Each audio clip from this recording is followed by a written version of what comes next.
नमस्कार दोस्तों, आपके अपने YouTube चैनल साहित्य गंगा में आप सभी का बहुत बहुत हार्दिक अभिनंदन है। दोस्तों, आज मैं रीति काल के सुप्रसिद्ध कवि घनानंद जी के कवित्व के संख्या 19 से लेकर 24 तक के पदों की व्याख्या को लेकर उपस्थित हुई हूँ। जी हाँ दोस्तों, ये पद आचार्य पंडित विश्वनाथ प्रसाद मिश्र के घनानंद कवित्व से ली गई है। तो आइए पद को सस्वर पढ़ के उसका भावार्थ और तदुपरांत काव्य सौंदर्य को देखते हैं। आंखें जो न देखे तो कहाँ है कछु देखती, ये ऐसी दुख हाइनी की दशा आए देखिए।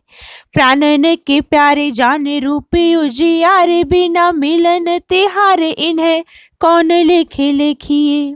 नीर न्यारे मीनयो चकोर चंदहीन होते, अति ही अधीन दीन गति मति पेखिए।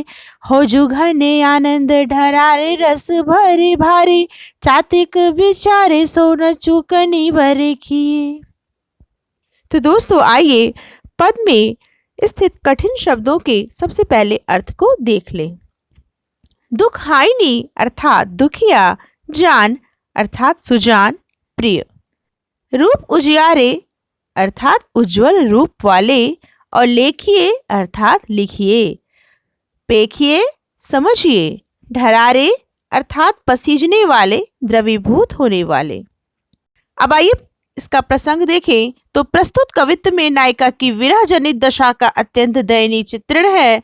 नायिका चातक के समान निरंतर जोहने वाली अपनी आंखों का दुख दर्द सुनाकर प्रियतम को अपनी ओर आकर्षित करना चाहती है। नायिका कहती है, आंखें जो न देखे तो कहाँ है कछु देखती, ये ऐसी दुख हाइनी की दशा आए देखिए। कवि ने नायिका के माध्यम से कहलवाया है कि यदि आंखें आपको नहीं देखती है तो और फिर क्या देखती है, अर्थात आपको छोड़कर और देखने योग्य है ही क्या। मुझ दुखियारी की अवस्था पर आप तनिक विचार कीजिए, तनिक देखिए। प्राणन के प्यारे जाने रूप उजियारे, बिना मिलन तिहारे इन्हें कौन लेखे लेखिए। कवि कहता है कि हे प्राणों के प्यारे सुजान, हे मेरे सुंदर सुजान, तुमसे मिले बिना इन आंखों को आंखें कौन कहेगा। नीर न्यारे मीन और चकोर चंद हीन होते, अति ही अधीन दीन गति मति पेखिए। कवि कहते हैं कि आंखों की सार्थकता प्रिय तथा सुंदर पदार्थ को देखने में ही है।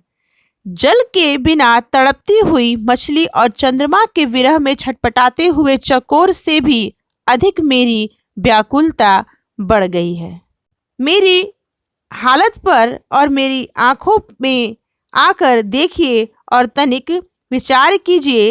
होजु घन आनंद ढरारे, रस भरे भारे, चातिक बिचारे सोन चूकनी परेखिए। तो हे आनंद के घन, प्राण प्यारे प्रियतम सुजान, तुम शीघ्र ही द्रवित होने वाले रसिक हो। इस बेचारे चातक की अर्थात मेरी भूल कर भी इतनी परीक्षा मत लो, अर्थात शीघ्र आओ। मैं आपके बिना नहीं रह सकती अथवा रह सकता हूँ। प्रस्तुत पद में नेत्रों में स्थित प्रेम की विकास दशा की चरम परिणति के रूप में दिखाई दिया है। प्रेमी का सर्वांग प्रिय के विक्षोभ में दहकता है, किंतु यह जल व्यापार आंख और हृदय में सर्वाधिक माना जाता है। इसीलिए नायिका यह बड़बड़ा रही है कि यदि हमारे आंखें आपको नहीं देख पा रही है तो ये क्या देखे, इनको देखने के लिए आखिर ठिकाना ही क्या है। नायिका यह भी बताती है कि जब तक आपसे मिलाप नहीं होता, ये नेत्र और इन प्राणों की दशा कैसी विचित्र हो गई है। हमारे नेत्र इस तरह दीन हो चुके हैं जैसे पानी से अलग कर दी गई मछली हो। पानी से अलग की गई मछली की व्याकुलता जिस तरह बहुत अधिक बढ़ जाती है, उसी प्रकार नायिका के मीन रूपी नेत्र व्याकुल हैं। ये नेत्र उसी तरह दुख पा रहे हैं जैसे कोई चकोर चंद्रमा की प्रतीक्षा कर रहा हो और चंद्रमा उदित ही न हो। जिस प्रकार की अनुभूति चकोर को होगी उसी तरह की अनुभूति प्रिय के न मिलने पर इस नायिका को भी हो रही है। नायिका यह बताती है कि हमारा प्रिय बहुत उदार है, उसका आदत द्रवीभूत होना तथा वह उपकारी है। इसलिए नायिका यह निवेदन भी करती है कि हे प्रिय, मुझसे रूठकर दूर मत जाओ, मेरी गलतियों को नजरअंदाज करो और मेरे पास वापस चले आओ, क्योंकि मैं विरह से जल रही हूँ। प्रस्तुत पद में दोस्तों नायिका की वियोग दशा का चित्रण है। नायिका के नेत्र जल विहीन मछली और चंद्रहीन चकोर से रूपायित किए गए हैं। नायक का रूप सौंदर्य अति विमल है। नायक की प्रकृति द्रवीभूत होना है। नायक रस संयुक्त है। नायिका यह मानती है कि वह वियोग प्रिय के कारण नहीं, उसके द्वारा प्रिय के प्रति की गई किसी चूक से है। प्रस्तुत पद में रूपक, उत्प्रेक्षा, उपमा और अनुप्रास अलंकार की सुंदर छटा विद्यमान है। श्रृंगार रस के वियोग पक्ष का चित्रण कवि ने इस पद के माध्यम से किया है। आइए अगला पद देखते हैं जो कि कवित्व है। जहाँ ते पधारे मेरे नैन नहीं पाव धारे, वारे ये बिचारे प्राण प्रण पेड़ पै मनो, आतुर न हो हाँ ने कुफट छोरी बैठो, मोहिवा बिसासी को है ब्योरो बूझी वो घनो। हाय निर्दयी को हमारी सुधि कैसे आई, कौन भेदी दीनी पाती दीन जानी के भनो। झूठ की सच्चाई छाक्यो त्यों हित कचाई पाक्यो, ताके गुण गण घन आनंद कहा गनो। तो आइए दोस्तों सबसे पहले पद में आए कठिन शब्दों के अर्थ को देखें। बिसासी अर्थात विश्वासघाती, ब्यूरो अर्थात हालचाल, बारे अर्थात निछावर हुए, पैड अर्थात डग कदम। अब प्रसंग देखिए तो नायक ने नायिका के लिए इस पद में पत्र भेजा है। पत्र में प्रेम की बातें कही गई हैं। यह प्रेम की बातें कितनी गहराई से पूर्ण है तथा सत्य हो सकती हैं, इस पर नायिका संदेह के घेरे में है। बहुत दिनों तक जिस प्रिय ने कोई खोज खबर नहीं ली, निर्दयता का आचरण करता रहा, कष्ट का कारण बनता रहा, एकाएक उसमें इस तरह की उदारता कहाँ से आ गई। इन्हीं सभी दशाओं का चित्रण करते हुए नायिका को ऐसा लगता है कि यह बात झूठी है, फिर भी उस पर विश्वास करके प्रिय के गुणों का वह स्मरण करती है। अब आइए इस पद की व्याख्या को देखें। तो जहाँ ते पधारे रे नैन नहीं पाव धारे, वारे ये बिचारे प्राण पैड पैड पै मनो।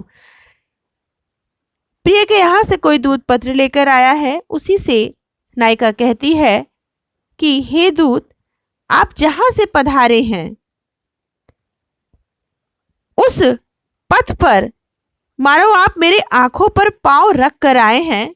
अत्यधिक सम्मान की भावना से वह उस दूत से कहती है, वारे ये बिचारे प्राण पैड पैड पे मनो, मेरे ये भोले प्राण पग पग पर उस पथ पर निछावर हो रहे हैं जिस पथ से आपने मेरी ओर आगमन किया, क्योंकि वह दूत पत्र लेकर आया है। आगे कहती है, आतुर न हो हाँ नेकु फैट छोरी बैठो, मोही वा बिसासी को है ब्योरो पूछी पो घनो।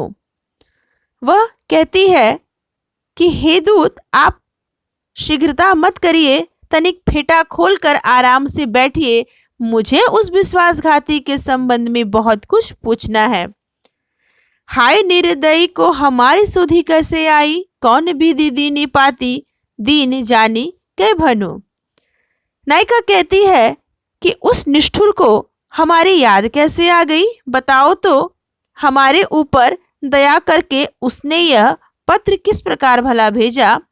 वह आगे कहती है, झूठ की सच्चाई छाक्यो त्यों हित कचाई पाक्यो, ताके गुण गण घन आनंद कहाँ गनो। अरे वह तो झूठ की सच्चाई में छका हुआ है तथा प्रेम के कच्चेपन में पका हुआ है। मैं उसके गुणों की बखान कहाँ तक करूं। यदि उसमें किसी बात की सच्चाई है तो वह है केवल झूठ की वह झूठा है, इसी प्रकार यदि वह किसी बात में अगर पक्का है तो केवल प्रेम के कच्चेपन में। यहाँ पर वियोगिनी नायिका को अपने प्रिय का संदेश प्राप्त हुआ है। इस संदेश को ले आने वाले के प्रति नायिका अत्यंत सम्मानपरक दृष्टि रखते हुए उसकी राह में पलक बिछाना स्वीकार करती है। प्रिय का संदेशवाहक संदेश देकर जाना ही चाहता है कि नायिका एक तो सम्मान करके उससे प्रिय के बारे में और अधिक जानकारी प्राप्त करना चाहती है और उसे कुछ देर आराम से बैठने के बहाने रोकती भी है। नायिका यह बताती है कि मुझ जैसी दीनहीन के प्रति नायक ने उदारता पूर्वक इस पत्र को किस तरह भेजा है। नायिका यह जानती है कि पत्र में जो कुछ भी लिखा है झूठ है, फिर भी इस झूठ को वह सत्य मान रही है। यह उसके प्रेम की सघनता है। इस तथ्य को उजागर किया गया है कि संयोग की दशा में प्रेम कच्चा होता है, वियोग की महनीयता से ही वह परिपक्व होता है। यद्यपि उसका प्रिय हर तरह से विपरीतमयता ही दे रहा है, फिर भी वह गुणशील है। यह नायक के प्रति नायिका के सच्चे प्रेम का समर्पण है। दोस्तों, प्रस्तुत इस कवित्व में अनुप्रास, पुनरुक्ति, प्रकाश, विरोधाभास और उत्प्रेक्षा अलंकार की सुंदर छटा विद्यमान है। आइए अगले पद की ओर बढ़ते हैं। घन आनंद रस ऐन कहो, कृपानिधि कौन हित, मरत पपीहा नैन, दरसों पी बरसों नहीं।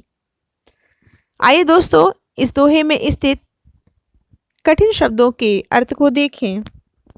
रस ऐन, रस का सागर, कौन हित, यह कैसा प्रेम है, पपीहा नैन, नैन रूपी चातक। प्रिय के दर्शन की लालसा अपने मन में सजोए हुए नायिका के प्रिय के गुणों का कथन व्यक्त किया गया है। यहाँ पर नेत्रों की लालसा है कि प्रिय दर्शन हो जाए। प्रिय का प्रेम बादल बना हुआ है, बादल ही होता तो गनीमत थी, बरसात भी हो रही है, किंतु प्रिय के न होने से नायिका अत्यंत दुखी है। अब आइए इसकी व्याख्या को देखें। तो घन आनंद रस ऐन कहो, कृपानिधि कौन हित, हे आनंद के घन, रस के सागर, कृपानिधि प्रियतम, कहो तो यह कैसा प्रेम है। मरत पपीहा नैन, दरसों पे बरसों नहीं, मेरे नैन रूपी चातक प्यास से तड़प रहे हैं, तुम देख रहे हो और फिर भी नहीं बरसते। श्लेष के माध्यम से इसका दूसरा एक अर्थ होगा कि हे अत्यंत आनंद प्रदान करने वाले प्रेम के घर, कृपा के सागर, यहाँ कैसा प्रेम है। पपीहे रूपी नेत्र तो मरे जा रहे हैं प्रेम की लालसा से, किंतु तुम दिखाई देते हुए भी द्रवीभूत नहीं हो रहे हो, अर्थात अपने प्रेम रूपी जल से मुझे कृतार्थ नहीं कर रहे हो। यहाँ पर कृपानिधि कहकर नायिका ने नायक की शिष्टता और उसकी प्रवृत्ति का निरूपण किया है। यह उसकी प्रवृत्ति है कि कृपा करे। कृपा करने वाला कोई समर्थ व्यक्ति हुआ करता है जिस पर कृपा की जाती है, निश्चित तौर पर वह असमर्थ हुआ करता है। इसलिए नायिका कहती है कि उस विपत्तिशालिनी पर आप समर्थ व्यक्ति हैं, अर्थात कुछ कृपा करें। दोस्तों, यहाँ विरह की गुण कथन दशा का चित्रण है। नायिका के समस्त क्रिया व्यापार प्रिय की प्रेमशीलता के कारण है। प्रिय नीरस नहीं, सरस व्यापारी है और क्रियाशील है। कृपाशील होने का तात्पर्य उदार प्रवृत्ति है। नेत्रों की एक निष्ठता पपीहा से व्यंजित है। प्रिय के लिए आंसू बहाना कोई बड़ी बात नहीं, किंतु यह अवश्य बड़ी बात है। प्रिय के प्रेम ही आंसू बनकर बरस रहे हैं। यहाँ पर रूपक, उत्प्रेक्षा और अनुप्रास की सुंदर छटा विद्यमान है। आइए अगले पद की ओर बढ़े। पहचाने हरि कौन, मुंह से अन पहचान को, त्यों पुकार मधि मौन, कृपा कान मधि नैन ज्यों। अब आइए कठिन शब्दों के अर्थ को देखें। हरि अर्थात भगवान, मुंह से अर्थात मेरे समान, अनपहचान अर्थात अपरिचित, त्यों अर्थात उसी प्रकार। प्रस्तुत इस दोहे में भक्त की पुकार भगवान से है। अर्थात अपने आराध्य से। भगवान के गुणों का स्मरण करता हुआ तमाम गुणी की ओर भक्त संकेत करता है। अब आइए इसका भावार्थ देखते हैं। कवि कहते हैं कि पहचाने हरि कौन, हे हरि मुझ जैसे अपरिचित की आपको कैसे पहचान हो सकती है, क्योंकि मेरी पुकार उसी प्रकार मौन में छुपी है जिस प्रकार आप देखकर भी सब कुछ बिना सुने ही समझ जाते हैं। उसी प्रकार मैं भी मौन रह कर अपनी सारी व्यथा तुमसे कह देता हूँ, लेकिन अचरज है इस विशेषता के होते हुए भी आप मेरी मौन की पुकार पर ध्यान नहीं देते। आप मेरी पुकार सुनते हैं और ध्यान नहीं देते हैं। विरोधाभास जैसा लगता है दोस्तों। कवि ने इस दोहे के माध्यम से वास्तव में भक्ति की उस व्यवस्था और पराकाष्ठा का चित्रण किया है कि भक्त हमेशा दीनहीन, दुखी, उपेक्षित आदि कहा जाता है और भगवान इन सारे न्यून तत्वों को दूर कर उसका ध्यान न देकर अपने भक्तों को परम धाम दिया करते हैं। वे व्यक्ति जो भक्त नहीं हैं, जिनमें दंभ और पाखंड विद्यमान है, वे भगवान के परम धाम को नहीं पा सकते। इसलिए कवि अपने को यद्यपि भगवान के अति अपरिचित कह रहा है, किंतु चूंकि भगवान की यही प्रवृत्ति है कि वह अपने भक्तों में किसी तरह का भेदभाव नहीं किया करते, जिसने समस्त छल प्रपंच को छोड़कर भगवान में अपने को समर्पित कर दिया, भगवान उससे अपना रागात्मक संबंध जोड़ देते हैं। इसीलिए कवि कहता है कि हे प्रभु, मुझे आपने अपहचान वाले व्यक्ति की श्रेणी में डाल दिया क्या, जिसकी कोई गतिपति नहीं है। तात्पर्य यह है कि भक्त की लोक में कोई पहचान नहीं, न संपत्ति, न सामाजिकता में और न ही किसी अन्य बात में। अतः मैं आपसे ही पहचान बनाना चाहता हूँ। मैं मौन होकर अपनी अभ्यर्थना कर रहा हूँ, प्रार्थना कर रहा हूँ। मैं आश्वस्त हूँ कि आपकी कृपा दृष्टि मुझ पर पड़ेगी। सुनते हैं, निश्चल भाव से की गई आराधना भगवान को सुनाई जरूर देती है। तो मेरी मौन आराधना को भी सुनकर हे मेरे आराध्य, आप मुझ पर कृपा दृष्टि डालिए। बस भगवान की कृपा दृष्टि पड़ते ही कवि अपने आप को धन्य समझता है, इसीलिए वह ऐसी बातें कहता है। यह भक्ति की नवधा पद्धति से थोड़ा अलग है। नवधा पद्धति आप जानते हैं, श्रवणम कीर्तनम विष्णु स्मरणम पाद सेवनम अर्चनम वंदनम दास्यम सख्य आत्म निवेदनम। यहाँ पर मौन पुकार को सुनने में विरोधाभास और कारण रूप आवाज के न होने पर भी कार्य रूप सुनाई देने में विशेषोक्ति अलंकार दिखलाई देता है। आइए अगला कवित्व पढ़ के उसका भावार्थ देखते हैं। आशा गुण बांधी के भरोसो सिल धरी छाती, पूरे पन्न सिंधु में न बूढ़त सकाई हो। दुख दवही जारी अंतर उदिग आच, रोम रोम त्रासने निरंतर तचाई हो। लाख लाख भातिन की दुसह दसानी जानी, साहस सहारे सिर आरे लो चलाई हो। ऐसे घन आनंद गही है टेक मन माही, एरे निर्दयी तो ही दया उपजाई हो। तो आइए इस कवित्व में स्थित कठिन शब्दों के अर्थ को देखें। आशा गुण, आशा रूपी रस्सी। सिल अर्थात पत्थर, धरी अर्थात धारण करके, पूरे अर्थात पूर्ण, बुढ़त अर्थात डूबते हुए, सकाई हो संकित होना, दव अर्थात दावाग्नि, जारी अर्थात जलाकर, अंतर अर्थात अंतःकरण। अब आइए इसका प्रसंग देखते हैं। तो प्रस्तुत इस कवित्व में नायिका विरह से व्याकुल है। विविध प्रकार का यत्न करने के बावजूद भी प्रिय घर नहीं आता। प्रिय को मनाने का संपूर्ण उपक्रम नायिका कर चुकी है। प्रिय के न आने पर वह दृढ़ निश्चय बन चुकी है कि मैं प्रिय के मन में दया का भाव अवश्य पैदा करूंगी। अब आइए इसका भावार्थ देखें। तो आशा गुण बांधी के भरोसो सिल धरी छाती, पूरे पन सिंधु में न बूढ़त सकाई हो। आशा रूपी रस्सी बांधकर, छाती पर विश्वास का पत्थर रखकर, अपनी प्रतिज्ञा के गहन सागर में डूबते हुए मैं तनिक भी शंकित न होंगी। दुख दव ही जारी अंतर उदेग आँच, रोम रोम त्रासनी निरंतर तचाई हो। दुख के दावानल से हृदय को जलाकर अंतर के उद्वेग की आग लगाकर शरीर के एक एक रोम को पीड़ाओं से निरंतर तपाऊंगी।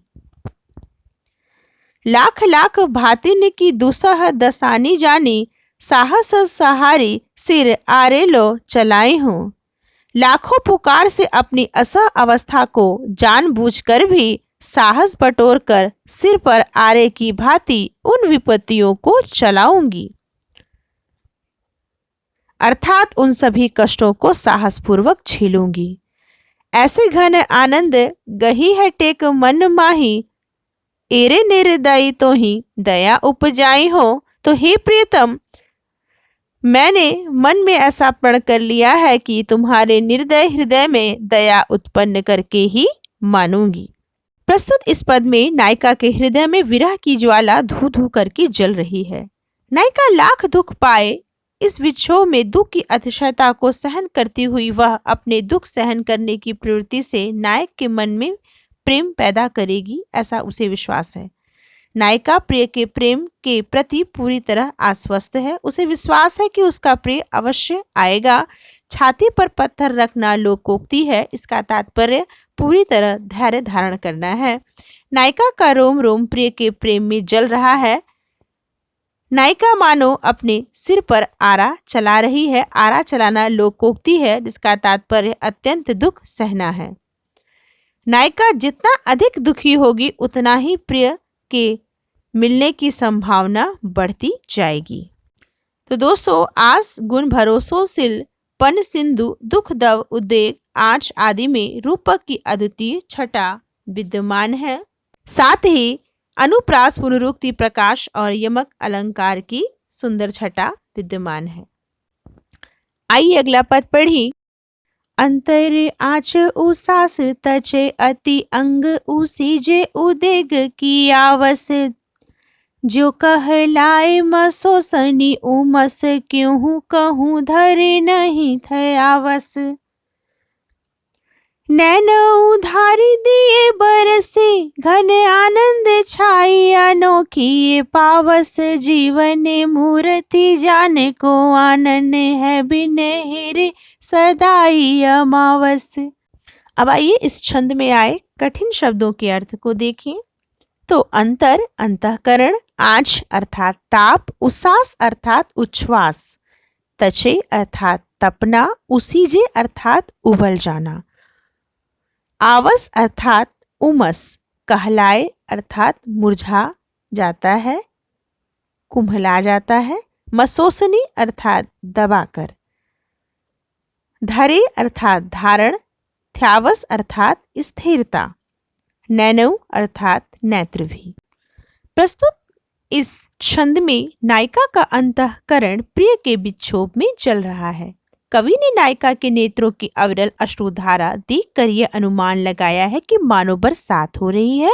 वर्षा ऋतु में जब अधिक बरसात होने लगती है तो गर्मी बहुत बढ़ जाया करती है। गर्मी की अतिशयता वृद्धि यह स्पष्ट करती है कि धार जोड़कर बरसात होने वाली है। नायिका की आंखों की अविरल अश्रुधारा तभी तक रुक सकती है जब तक प्रिय दिखाई पड़े। इन्हीं प्रसंगों के साथ इस पद में कवि ने कुछ कहा है, तो आइए अब भावार्थ देखते हैं।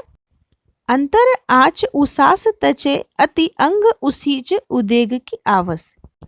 हृदय के भीतर की आग से उच्छ्वास से सांसें अत्यंत तपी हुई निकलती हैं और व्याकुलता की भाप से शरीर पसीजा जा रहा है। जो कहलाए मसोसनी उमस क्यों कहूं सु धरे नहीं थ्यावस। कचोटने की उमस से भी जी घबरा रहा है, तभी तो उसे धैर्य नहीं मिल पा रहा है, चैन नहीं पड़ता। नैन उघारी दिए बरसे घन आनंद छाई अनोखी ये पावस। नैनों से मूसलाधार आंसू बरस रहे हैं। घनानंद कवि कहते हैं कि जीवनी मूर्ति जान को आनन है बिन हेरे सदाई अमावस। जीवन की परम मूर्ति सुजान प्रिय का मुख देखे बिना सदैव मेरे हृदय पर दुखों की अमावस छाई हुई है। यह कैसी अनोखी वर्षा ऋतु है। कहने का तात्पर्य यह है कि उद्वेग का रूप नायिका के अंतःकरण को जला रहा है। आंच में तपने के बाद वह वाष्प भाप के रूप में उड़ रहा है। यह वाष्प बहुधा सूर्य की किरणों से हुआ करता है। कवि नायिका से बरसात के सारे रूप देखकर एक अनोखी रीति का कथन करता है। नायिका के विरह में जो प्रेम की स्थिति है उसका वह चित्रण करता है। कवि कहता है कि इस नायिका की जो यह दशा है कि अपना मन महसूस कर भी वह उमसमी जल रही है।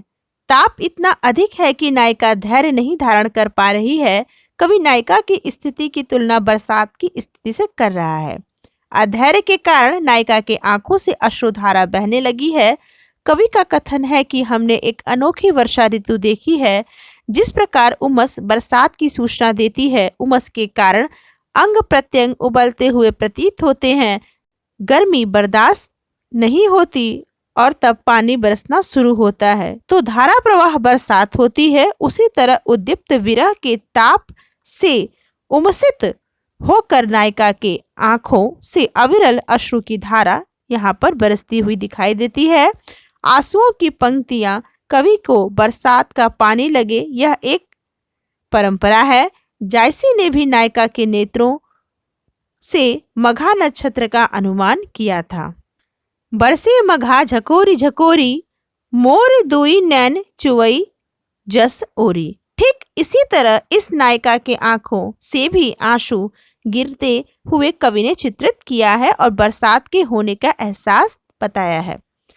दूसरी बात यह है कि यदि प्रिय नहीं है तो भी कुछ नहीं, नायिका के लिए सारा संसार मानो अंधेरा हो गया है। इसी कथन को कवि अपनी अभिव्यक्ति से कह रहा है कि केवल अंधकार ही नहीं वरन घना अंधकार हो गया है। यदि प्रिय नहीं है तो सारे संसार में मानो अमावस्या का अंधकार छाया हुआ है। कहीं कुछ भी नहीं सूझ रहा है, न ही कुछ दिखाई पड़ रहा है, किंतु यदि प्रिय आ जाए तो सारा अंधकार दूर हो जाएगा। तो दोस्तों, यहाँ पर विरह की उद्वेग अवस्था का चित्रण है। वहां नायिका की रसवत्ता जल रूप है और विरह की आंच है। नायिका वस्तु है अतः उबलने का सारा उपकरण तैयार है। अतः नायिका का अंतःकरण उसिजने लगा है। प्रिय के अभाव में आंखों में हमेशा अमावस्या का अंधकार छाया रहता है। अतः रूपक अलंकार है और साथ में विरोधाभास भी। तो दोस्तों, उम्मीद करूंगी कि संख्या 19 से लेकर 24 तक की संपूर्ण व्याख्या आपको समझ में आ गई होगी। अगर वीडियो पसंद आया है तो इसे लाइक करना न भूलें और अगर अब तक आपने चैनल सब्सक्राइब नहीं किया है तो चैनल को सब्सक्राइब करके बेल आइकन बटन जरूर दबाएं। जल्द मिलते हैं ऐसे ही दूसरी वीडियो में। तब तक के लिए धन्यवाद। जय हिंदी, जय भारत।